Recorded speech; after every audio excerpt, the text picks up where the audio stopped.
എന്നല്ല. ആരാ മനസ്സിലായില്ല? കാർത്തുമ്പി. ആരും കാറ് തുപ്പിയൊന്നുമില്ല. എന്റെ പേരാ ഞാൻ പറഞ്ഞത്, കാർത്തുമ്പിന്ന്. നിന്റെ പേര് ഊരുന്ന് എനിക്കറിയണ്ട. എന്തിനാ വണ്ടി കയറിയിരിക്കുന്നതാ ചോദിച്ചേ?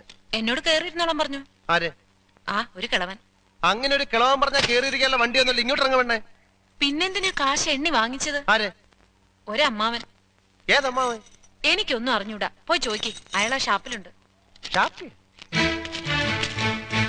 ദേ വരുന്നു. അങ്ങോട്ട് ചോദിച്ചോളൂ, എന്താ ചോദിക്കണമെന്ന് വെച്ചാ. അമ്മാവാ, ഇയാൾ എന്തൊക്കെയോ പറയുന്നു. മര്യാദയ്ക്ക് സംസാരിച്ച ചവിട്ടേണ്ട. ഇയാളാണോ ഈ പെണ്ണിന്റെ കാശ് വാങ്ങിച്ചത്? അമ്മാവൻ കാശൊന്നും വാങ്ങിയില്ല. അമ്മാവൻ കാശ് വാങ്ങിച്ചത് പിന്നെ ഇയാളാണ്. ഇത് എന്റെ അമ്മാവനാ. പിന്നെ അമ്മാവൻ കാശ് വാങ്ങിച്ചില്ലെന്ന് പറഞ്ഞു. അമ്മാവൻ കാശ് വാങ്ങിന്ന് പറഞ്ഞത് ശരിയാ, പക്ഷേ ഞാൻ എപ്പോഴാണ് കാശ് വാങ്ങിച്ചത്? അമ്മാവൻ കാശ് വാങ്ങിന്നല്ല ഞാൻ പറഞ്ഞത്. പറഞ്ഞു അമ്മാവൻ കാശ് വാങ്ങിച്ചെന്ന് പറഞ്ഞു. എന്റെ അമ്മാവൻ കാശ് വാങ്ങിന്നല്ല ഞാൻ നുണച്ചിനെങ്ങാനും പറഞ്ഞാലുണ്ടല്ലോ. സത്യമാമെന്ന് വിളിക്കണം.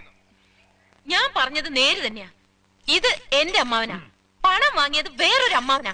അയാൾ അയാളുടെ വണ്ടിയാന്ന് പറഞ്ഞിട്ടാ ഞാൻ കേറിയിരുന്നത്. അതൊക്കെ പോട്ടെ, ഇതൊക്കെ ചോദിക്കാൻ താനാരാ?